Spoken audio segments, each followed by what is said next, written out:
Nós podemos estar nesse mundo sozinhos. É possível você estar à mesa de um restaurante, a família reunida, os amigos reunidos, cada um com o seu celular na sua e efetivamente ninguém convive. Quem são aquelas pessoas com quem você pode contar nas suas horas difíceis? Quem é que você poderia chamar a qualquer hora da madrugada por causa de um problema que você está passando? Quem é que efetivamente sente a sua falta? Quem precisa e pode contar com a sua ajuda? Nós temos aprendido a viver isoladamente e isso não é parte do plano de Deus. Eu queria olhar com você para a passagem das Escrituras de 1 Coríntios capítulo 12. E nessa passagem de 1 Coríntios capítulo 12, nós vamos encontrar ali alguns princípios que devem reger a nossa vida de povo de Deus. Eu digo isso porque muitas vezes nós nos deixamos influenciar pelo pensamento do mundo, no seu isolamento, e trazemos isso para a vida de dentro da igreja. Como se não bastasse, eu imagino, decepções, experiências ruins, traumas no relacionamento com a igreja de Deus, isso pode gerar atitudes negativas, querendo resistir à ideia do convívio com o povo de Deus, a igreja de Deus, a família de Deus. Em primeiro lugar, eu quero chamar a sua atenção aqui em 1 Coríntios capítulo 12, versículo 13, que Paulo diz que em um só corpo todos nós fomos batizados em um único Espírito. Veja, esse versículo aponta aqui para um primeiro erro que nós possamos estar cometendo. O erro de rejeitar, de evitar, de deixar de lado a ideia do convívio da igreja do Senhor Jesus Cristo. É importante você saber, foi Ele quem nos colocou dentro de um corpo. A palavra que descreve esse povo de Deus, essa comunidade de Deus, é um corpo. E você não pode ignorar que foi Deus quem planejou que nós estivéssemos juntos. Então, uma vez que nós nos convertemos, nós temos uma nova realidade, e essa realidade é que você e eu somos parte de uma comunidade, de uma família, de um povo, como de um corpo. Foi Deus quem planejou e você não pode negar isso.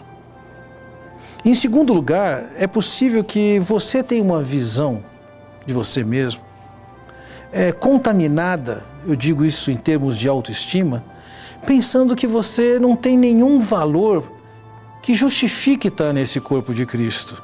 Mas veja, no versículo 15 ele diz, se o pé disser, porque não sou mão, não pertenço ao corpo. No versículo 16 ele vai dizer, se o ouvido disser, porque não sou olho, não sou do corpo. Com toda certeza, no nosso corpo tem partes mais bonitas, mais hábeis, mais interessantes. É possível que seja o caso da mão sobre o pé, do olho sobre o ouvido.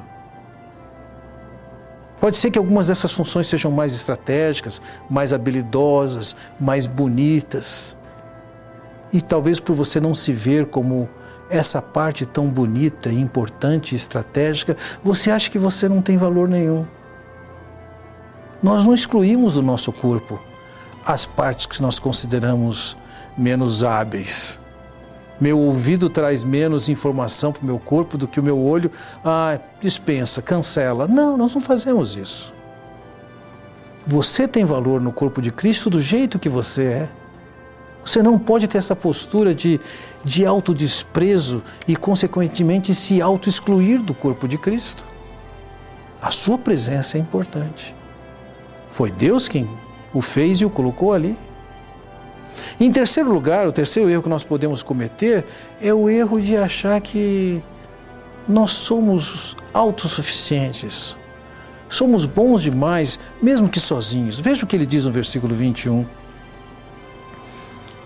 O olho não pode dizer à mão, não preciso de você, nem a cabeça pode dizer aos pés, não preciso de vocês.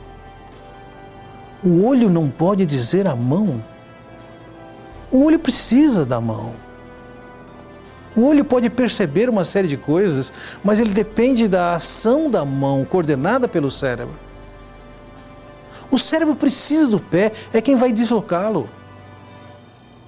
Então perceba uma coisa, não cabe aqui na visão da igreja a ideia que você sozinho se basta. Não, mas eu não sinto falta dos irmãos. Você pode não sentir falta dos irmãos porque você não percebe a contribuição que eles podem ter na sua vida e a contribuição que você pode ter na vida da igreja, dos seus irmãos. Vejam, esses 3 erros podem ser cometidos. Ignorar os interesses do Senhor Jesus e de tê-lo colocado num corpo de Cristo, numa comunidade. Olhar com desprezo para o seu papel nesse corpo, olhar com desprezo para o papel que outras pessoas possam ter no corpo de Cristo. Vamos entender isso. Quando o Senhor constituiu a igreja, Ele não estava equivocado. Ele sabia o que Ele estava fazendo. Veja, no versículo 18 ele diz, de fato, Deus dispôs cada um dos membros no corpo. Foi Deus quem dispôs. No versículo 24 ele vai dizer, Deus estruturou o corpo. Não é você que tem poder e autoridade de desqualificar esse corpo. Esse corpo tem defeitos? Tem. Tem limitações? Tem faltas? Tem. Mas é justamente a vivência no corpo em que cada um, bem ligado com o Senhor Jesus Cristo, vai acabar edificando esse corpo. Aquelas pessoas lá, elas têm um papel para ter na sua vida. Talvez algumas não tenham nem consciência disso. Mas se você conhece o plano de Deus, você tem que reconhecer e submeter a ideia de que para cumprir com esse plano, você tem que dar o valor devido para cada pessoa. Não cometa o erro de trazer da sociedade esse isolamento para dentro da vida da igreja do Senhor. Você tem um papel importante, relevante e alinhado com a vontade de Deus. Você foi colocado num corpo de Cristo com outras pessoas. Você tem um papel, seja ele qual for, na vida dessas pessoas. E aquelas pessoas têm um papel na sua vida.